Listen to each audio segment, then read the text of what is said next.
Hey guys, it's A-Dub here with another video. Remember I said in my last video, I would do a video showing y'all what I know about Smash Brothers or Super Smash Brothers. And so, yeah, I just want to take y'all on this journey to show you what I know. And I just, hey, do you mind? I'm trying to do a video. Don't worry guys, he's just enthused about the game himself. And so that's why he's watching Smash Brothers while I'm trying to talk about Smash Brothers.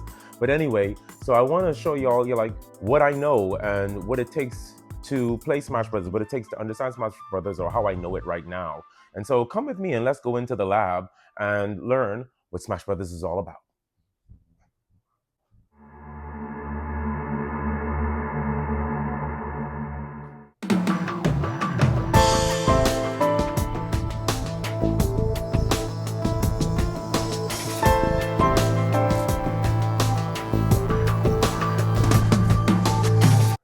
Da da da da da da da da da da da da da.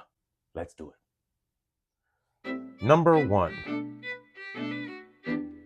fundamentals, or fundies, as the Smash community likes to call it. Fundamentals include, but are not limited to, movement, recovery, and neutral game. So when we talk about movement, we're talking about how your character moves. You have to know how your character moves in order to be successful at Smash. You also have to have a knowledge of how your opponent moves as well. But that's more about IQ. We'll come to that in just a little bit. But let's just focus on your movement. So I'm talking about things like dash dancing, like pivoting, like walking, like foxtrotting. All of these different techniques, you need to understand how to do them, and then you need to understand how your character does them well, and then how to mix them up in order to help you win neutral game, which we'll explain in just a second. But that's movement. And so, for example, right, so we're talking about dash dancing. We're talking about running back and forth.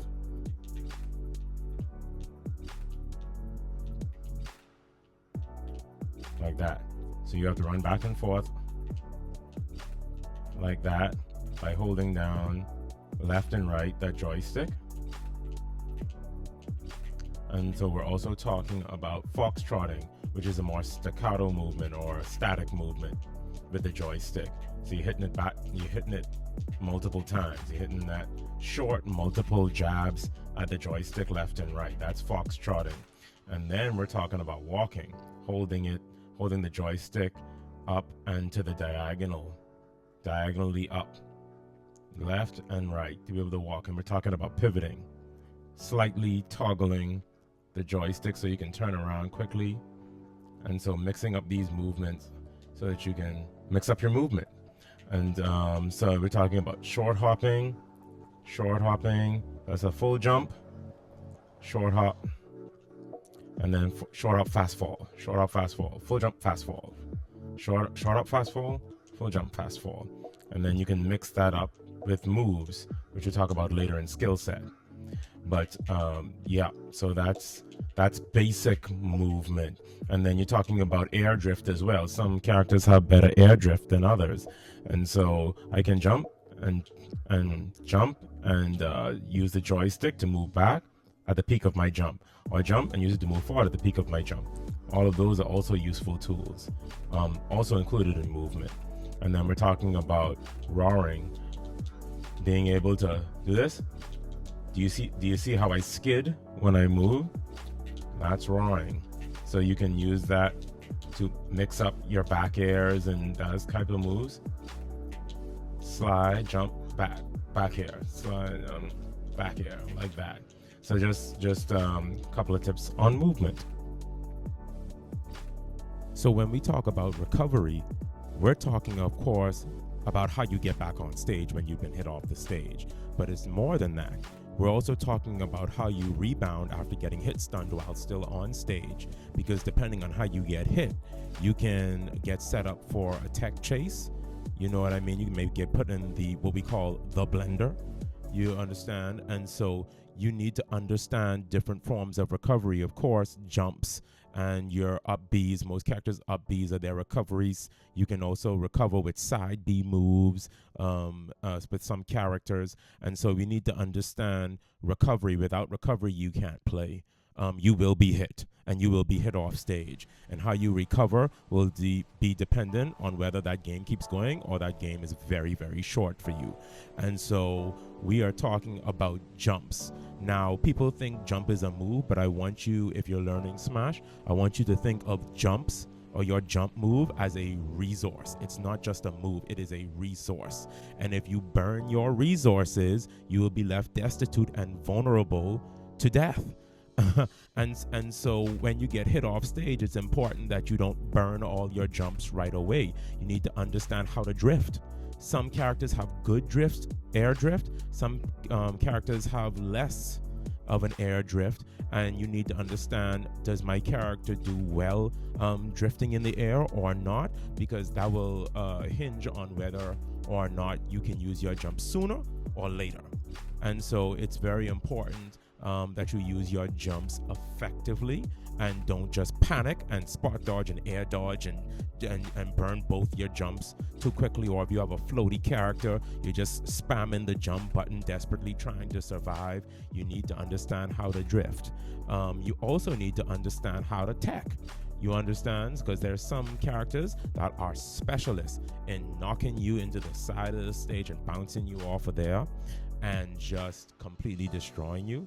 So you need to understand how to tech, and you tech, of course, by using the shield button as soon as you make contact with the stage, the side of the stage. And we talked about also recovering while on the stage. So sometimes you get hit, stunned, and you get knocked into the air, and as you're about to hit the stage, the flat surface of the stage, while on the stage, you need to be able to hit that shield button and move in the direction that you want to move in as you touch the stage, and that will cause you to tech so that you don't subject yourself to a tech chase, which may end up a 0 to death or worse. I don't know what's worse than that, but that is all part of recovery. Directional influence. So you get hit, you're at a high percentage, and you get hit off the stage, and then you need to understand that you can move the directional stick as you get hit in the opposite direction or an alternate direction from you getting hit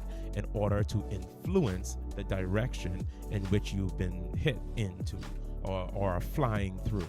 And so DI, SDI, mashing that direction more frequently in order to force an SDI situation. So what do I mean by SDI? Simply, let's say you get hit with a move that does 19% damage or 20% damage. If you SDI, if you mash that direction, you may not catch the full throttle of that move on you, especially if it's a multi-hit move, or a combo move. You may be able to SDI out of it. And then so instead of taking 19 or 20% damage, you only incur 10% of the damage because you were able to influence your direction out of the combo before they could finish it on you. And so all of these elements are part of recovery. So let's talk about neutral game. Neutral game is tantamount to playing Smash. It is what I regard to be part of fundamentals, just as much as recovery and just as much as movement. You need to understand what neutral game is and how to play it. You need to practice it, and you need to know how your character plays neutral game well. So what is neutral game? Neutral game is that precise moment before an interaction happens between you and your opponent when you are jockeying for positioning.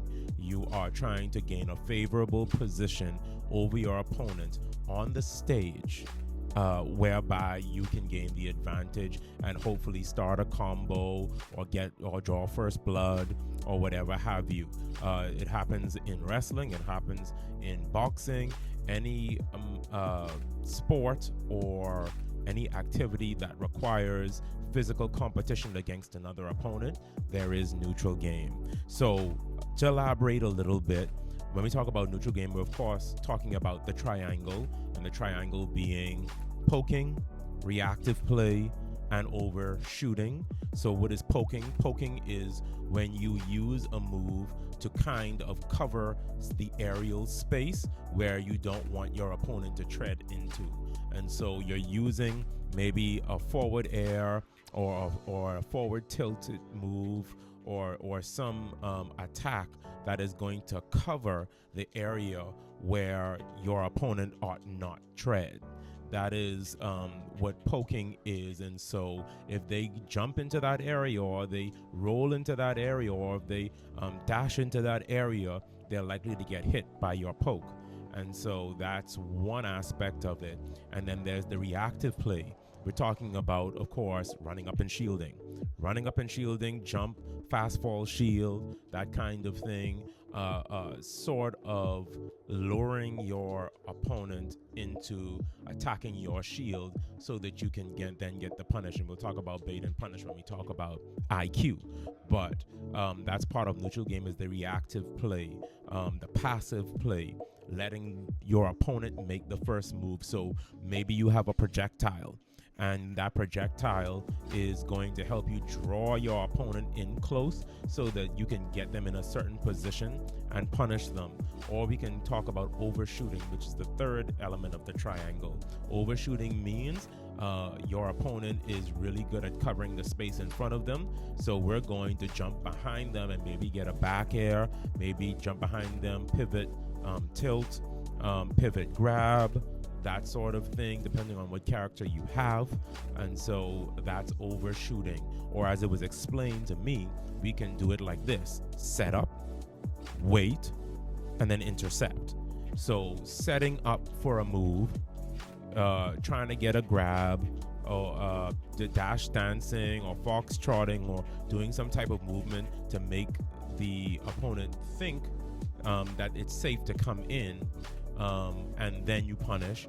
Or you can wait, like you said, which is passive play, wait for them to make the first move and then react to what they do, and then intercept. So they're charging straight at you, and you have a move that can neutralize their attack. And then that can help you start your combo, and then you gain the advantage, because once you intercept their move, now you can counterattack or counterplay with a move of your own. And so it's very important that you understand neutral game and how to mix up these different elements. When do I play reactively? When do I overshoot? Or is this a situation where I just need to poke and let them destroy themselves? And being able to switch in between these things depending on how your opponent is playing. You've got to watch their movement. You've got to watch their habits. What do they like to do? And that will determine whether you overshoot, whether you play reactively, or whether you poke. If it's a setup, that means I'm throwing out this attack to set you up for the next move I'm about to do. And so that is something that you practice, and that you watch your opponent for, to see what is the best option. It's like playing rock, paper, scissors. So if you know they like to go for rock, have paper already out. You know what I'm saying? If they're going to continue to just go rock, rock, rock, which some of our dear friends on Quick Play love to do, they're going to stick to their rock move no matter what you do. And so you just meet them with paper. And that is how you play. If they're going to pick scissors, then you need to switch to rock. You become a more passive. They're going to be more aggressive. If they're going to overshoot or what have you, then you need to go for the passive and be able to punish them when they whiff a move, or if they use a move that's not safe on your shield. So that's neutral game, and it is extremely, extremely important to understand those elements. And you need to be able to practice them, master how your character does them, and then be able to apply them in situations that will require, of course, IQ.